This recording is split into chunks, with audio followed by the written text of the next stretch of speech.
Hello and welcome to happy life with us. কয়েকদিন ধরে এমনি সময়টা খারাপ যাচ্ছিলো, আর তার মধ্যে দেখো না আজকে আমার হাত থেকে একটা কাঁচের কাপ পড়ে ভেঙে গেছে। কী আর করা যাবে, বিকেলবেলা যাই হোক চাটা খেয়ে ঘর দোর একটু পরিষ্কার করে নিলাম, গুনগুনকে চুল টুল বেঁধে দিলাম।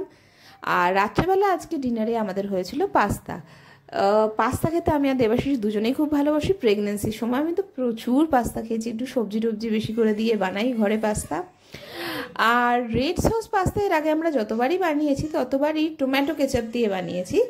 এই সসটা মানে এই পাস্তা সসটা আমরা এই ফার্স্ট টাইম আজকে ট্রাই করছি। এটা রিলায়েন্স স্মার্ট বাজারে 50% অফে দিচ্ছিল বলে ওখান থেকে নিয়ে এসেছি। তো যাই হোক পাস্তাটা তো খেতে ভালোই হয়েছিল। দেবাশিসকে জিজ্ঞাসা করলাম, ও বললো ভালো হয়েছে। তবে জানো তো আমি না এর মধ্যে চিলি ফ্লেক্স দিই না, আমি শুকনো লঙ্কা জাতীয় জিনিসটা যতটা পারি অ্যাভয়েড করি। এতে আমি দিই গোলমরিচের গুঁড়ো আর কাঁচা লঙ্কা। তো যদি চ্যানেলটা ভালো লেগে থাকে অবশ্যই সাবস্ক্রাইব করে দিও। Thank you.